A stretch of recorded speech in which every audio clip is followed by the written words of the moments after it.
আজকের ভিডিওতে আমরা জড়তা ভ্রামক সম্বন্ধে জানব।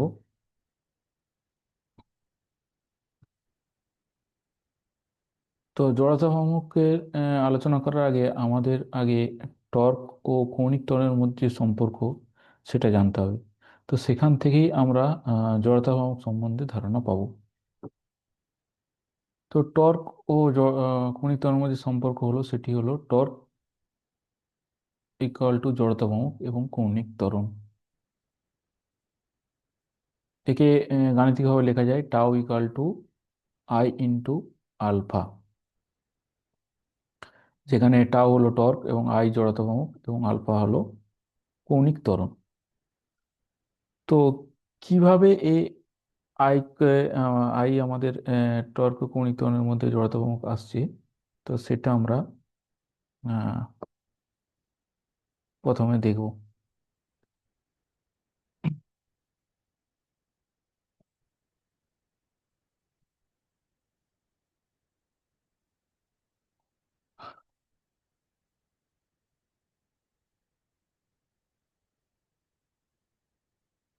তো মনে করি একটা বস্তু আছে, এটা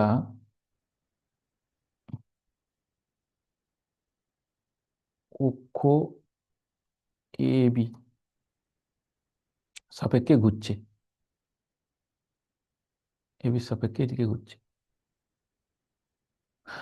তো এই বস্তুটি আহ, অনেকগুলি ভর নিয়ে গঠিত হবে।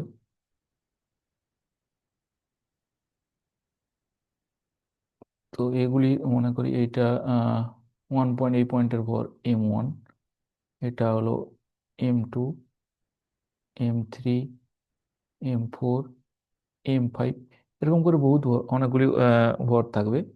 এবং এই অক্ষ থেকে প্রত্যেকটির দূরত্ব এরকম, এখান থেকে এটা R1, M2-র দূরত্ব R2, M3 দূরত্ব R3, M4 দূরত্ব R4, M5-এর দূরত্ব R5।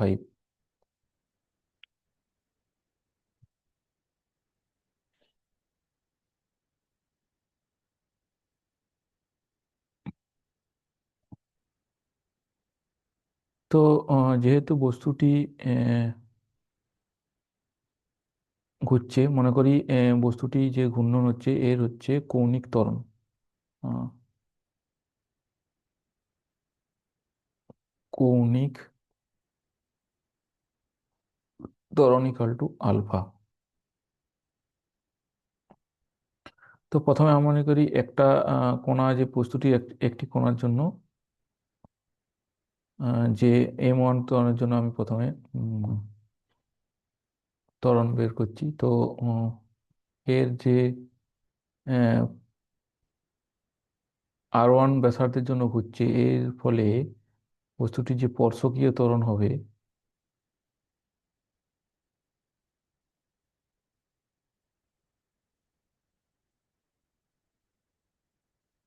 R1 into alpha. তো এই ঘূর্ণনের ফলে যে স্পর্শকীয় বল,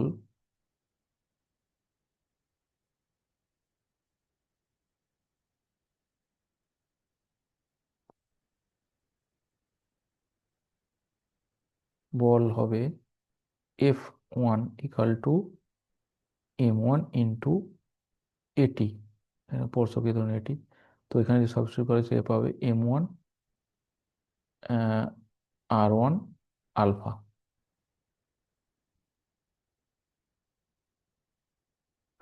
তো এই M1 ভরের জন্য যে টর্ক টাউ 1 ইকাল টু, আমরা জানি torque equal to F1 into ও দূরত্ব R1। তো এখান থেকে আমরা পাচ্ছি M1 R1 alpha into R1। এখান থেকে আমরা পাচ্ছি M1 R1 স্কোয়ার আলফা। তো এইভাবে প্রত্যেক এগুলি অসংখ্য বস্তুটি অসংখ্য কণা নিয়ে অবস্থিত। তাহলে বস্তুটির মোট যে টর্ক, বস্তুটির মোট টর্ক টাও ইকাল টু হবে টাও 1 প্লাস টাও 2 প্লাস টাও 3 প্লাস টাও 4, এরকম করে করে যতটুকু আর। তো এখান থেকে যদি আমরা পাই, এটা হবে m1 r1 square alpha plus m2 r2 square alpha plus m3 r3 square alpha, এরকম করে করে সহ। তো এগুলো যদি সমষ্টি করি তো এখান থেকে আমরা পাবো সামেশন অফ, যদি বস্তুর ভর এম হয়,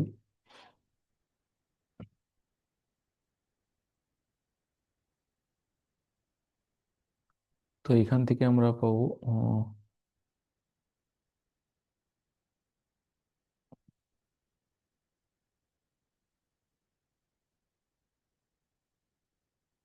সামেশন অফ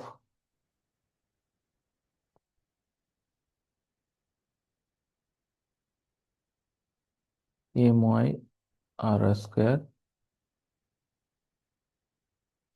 ইন্টু আলফা। তো এটা হবে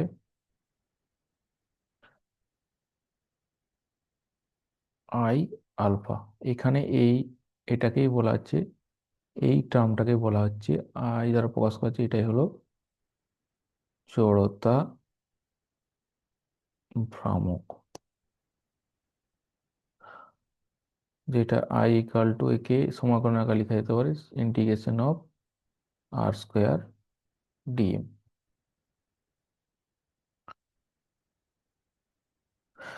তাহলে এখান থেকে আমরা দেখতে পাচ্ছি যে জড়তা ভ্রামক হলো আহ, কোনো বস্তুর টর্ক এবং কৌণিক ত্বরণের যে অনুপাত, সেটাই হলো জড়তা ভ্রামক। তাহলে এখান থেকে আমরা দেখতে পাচ্ছি যে আই ইকাল টু টাও ডিভাইড বাই আলফা।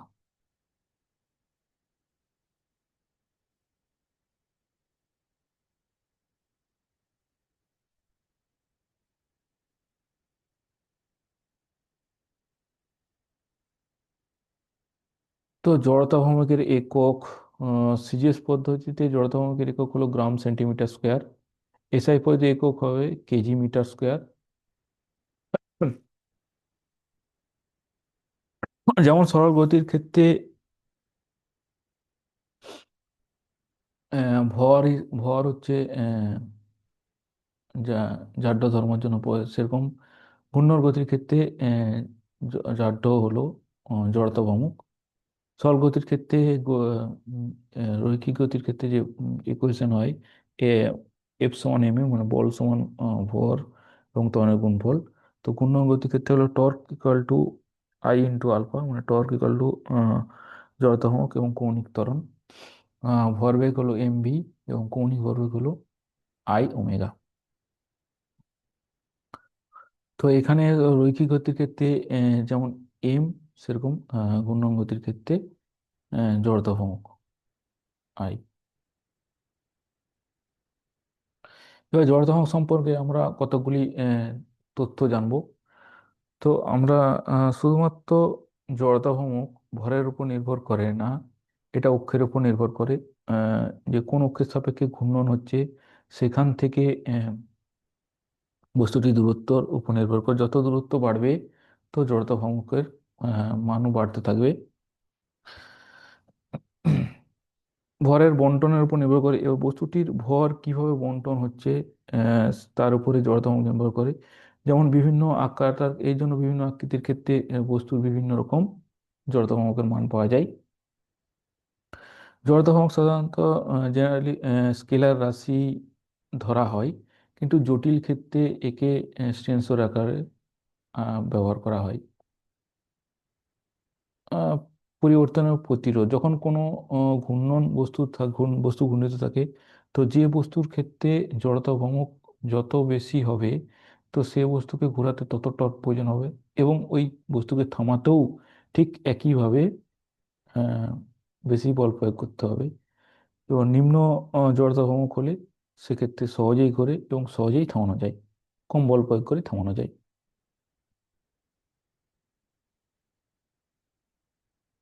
কতকগুলি সুষম বস্তুর ক্ষেত্রে এখানে জড়তা ভ্রমকের চার্ট দেওয়া হলো।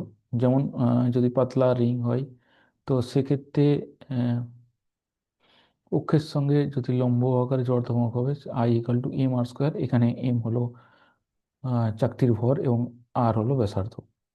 পাতলা রিং আর এখানে চাকতির ক্ষেত্রে আহ, কেন্দ্রবিন্দুতে লম্বভাবে অক্ষের যদি জড়তা ভ্রমক নির্ণয় করা হয়, তো সেক্ষেত্রে I = হবে 12m r²। এখানে m হলো ভর, আর ব্যাসার্ধ। আর কঠিন গোলকের ক্ষেত্রে যদি ব্যাস বরাবর যত মনে হবে, সেক্ষেত্রে I = হবে 2/5m²। এখানে m হলো ভর, আর হলো ব্যাসার্ধ। আর ফাঁপা গোলকের ক্ষেত্রে ব্যাস বরাবর করে, সেক্ষেত্রে I হলো 2/3m r², m = ভর, r ব্যাসার্ধ। আর পাতলা দ্বন্দ্ব বা কেন্দ্র বরাবর ক্ষেত্রে I = 1/12 ml²। এখানে m ভর, l দৈর্ঘ্য। পাতলা দ্বন্দ্বের এক প্রান্ত বরাবর, মানে একটা যদি একটা কোনো বিন্দুতে প্রান্তে হয়, সেক্ষেত্রে হবে I = 1/3 ml², m ভর, l দৈর্ঘ্য। এবং আয়তাকার পাতের ক্ষেত্রে হবে I = m l² + b²। এখানে m হলো ভর, l দৈর্ঘ্য, আর b হলো প্রস্থ।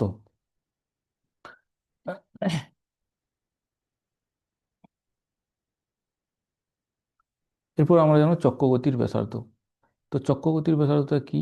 চক্রগতির ব্যাসার্ধ হলো আহ, বস্তুর মানে যে অক্ষের সাপেক্ষে ঘোরাচ্ছে, তো সেই দূরত্ব যেখানে বস্তুর সমস্ত ভর কেন্দ্রীভূত আছে ধরা হয়, এবং ওই দূরত্বে উম, যে জড়তা ভ্রমক নির্ণয় করা হয়, সেটা ওই বস্তুর যে মোট জড়তা ভ্রমক তার সঙ্গে অপরিবর্তিত থাকে বা সমান হয়। তো ওই যে দূরত্ব, ওই দূরত্বটাকে বলা হচ্ছে চক্রগতির ব্যাসার্ধ। তো গাণিতিকভাবে একে লেখা হয় I = m k²। এখানে m হলো হ্যাঁ, তো এখান থেকে পাই k = √/i m। I হলো জড়তা ভ্রমক, আর m হলো বস্তুর ভর, আর কে কে বলা হচ্ছে চক্রবর্তীর ব্যাসার্ধ। তো পরের অধ্যায়ে আমরা জড়তা ভ্রমকের বাকি অংশটা আলোচনা করব। তো আজকে এখানে শেষ করলাম।